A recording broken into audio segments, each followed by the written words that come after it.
And now it gives me great honor and pleasure to introduce our keynote speaker, Bob Spangenberg from Boston, Massachusetts. Bob's been working in the state of Texas for well over 20 years, and in the December of 2001, just before the Fair Defense Law went into effect, Bob was kind enough to come down and visit with Judge Keller and I and some other folks to kind of brainstorm on what in the world are we going to do with this Fair Defense Act that Senator Ellis had just passed, and we had some money now to provide to counties. And it was something that the Office of Court Administration had never done before. The task force had not even been formed yet. But Bob was largely responsible for getting the Fair Defense Law passed. So we were somewhat appreciative of him coming down to really kind of share his expertise with us on what we need to do to try to do this right. So Bob has worked with all 50 states. Unlike some consultants, they'll come in, they'll give you the report, and then you'll never see them again. Fortunately, Bob has been with us side by side really since before our board was even formed. So with that, I'd like you all to welcome Bob Spangenberg.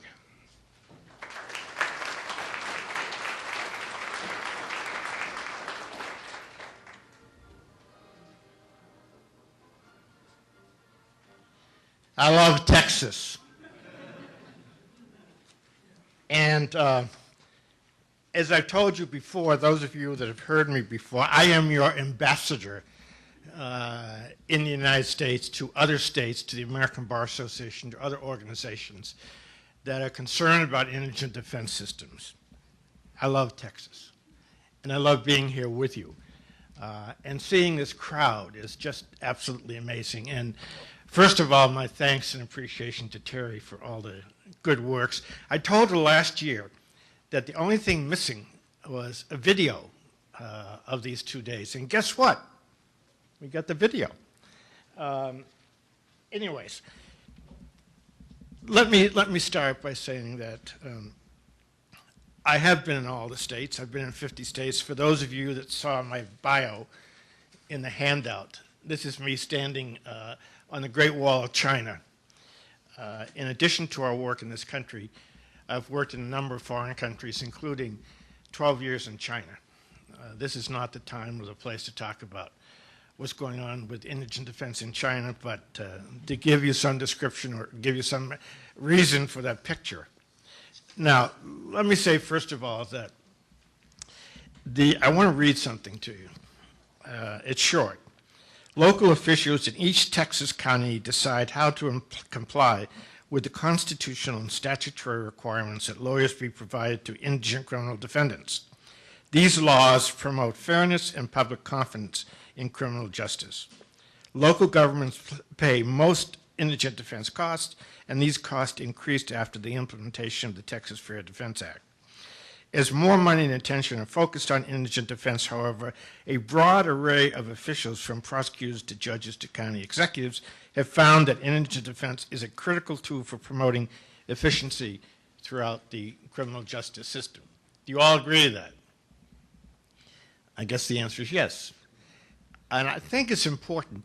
You know, you can look at this whole period, this 8 and 9 year period since the Fair Defense Act, either from the point of view or the glass is half full or it's half empty. And what I urge you to do is to look at it from the standpoint it is half full, not that it's half empty. We've got to stop worrying about what we did not accomplish over 10 years and place that in terms of what we need to accomplish in the next 10 years. And I tell folks all over the country, stop for the moment. Look back 10 years. Where were you 10 years ago? Well, I'll tell you where I was. 10 years ago, in September of 1999, I was here in Austin in a building that I don't recall which one it was, but there were about 25 of us. Now remember the date, September of 1999. We were in there shortly after the governor had vetoed the public defender bill then, and we didn't realize how thankful we were that he did, because that gave us the opportunity to put the Fair Defense Act into play. But we met in that room. There were about 25 or 30 of us there, and some may well be in this room. And I think that we were a little bit discouraged, but we were hopeful. But anyone, any person in that room in 1999 who could have made the statement describing the Fair Defense Act and its accomplishments would be termed crazy. It would be so far beyond our expectations or our hope or our goals. We were looking for something less than that. And look what we got. So what I'm saying to you at the outset is take time and think about how far you've come and use that evidence in terms of the future, what you need to accomplish and what you hope to accomplish in the future. I want to personally thank Judge Keller. Did she leave? Okay, she had to go. And other members of the task force. Jim Bethke and his staff. Would Jim Bethke's staff stand up? Please. Members of his staff.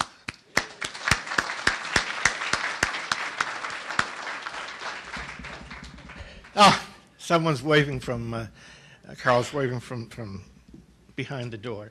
This is the greatest staff, that includes Jim, I think, that I've had the pleasure of working with throughout the country. They are so careful. They work so hard.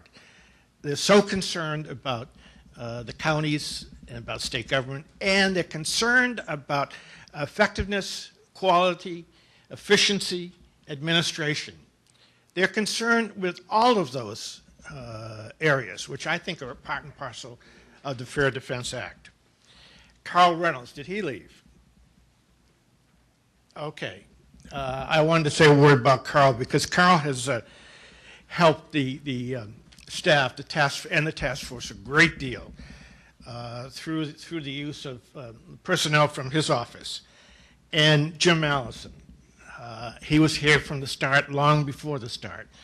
And he has demonstrated tremendous support for this program. And Andrea Marsh, is she here? Oh, there she is off in the corner. Hi. And other folks from the that work with her. Are they here? Okay. And I want to thank.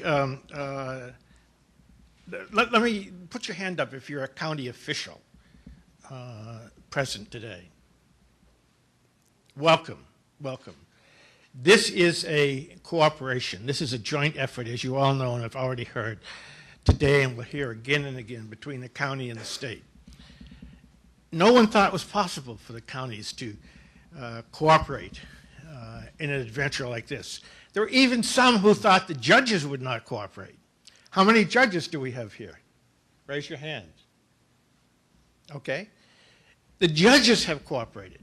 I think the two things with the Fair Defense Act that to me are the most important of all. One is the requirement that each county report publicly on their plan. I guess it's every other year now, Jim. Where are you? It started out every year, now it's every other year. Report the plan publicly. And the task force staff has one of the best websites that you've ever seen. They got everything on that website. And that is openness, which we didn't have before. Back in 1999, as we were trying to put things together, we would say, well, what's going on in those 254 counties in the state? And with the help of AOC and with the help of the State Bar and the Criminal Defense Lawyers Association and the Association of Counties, we still didn't know. We still didn't know what was going on in certain counties. We had no idea what was going on.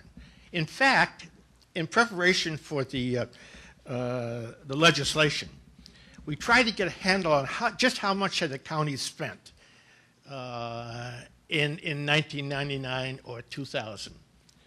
And we did the best that we could with the assistance of AOC and a lot of other folk, but we still didn't have the number. We weren't close to the number. Just before the task force started, they did a survey of counties throughout the state. And I think the figure was 91 million had been spent in 2001, and that became the baseline for the amount that was being spent. But there was no assurance that was how much had been spent.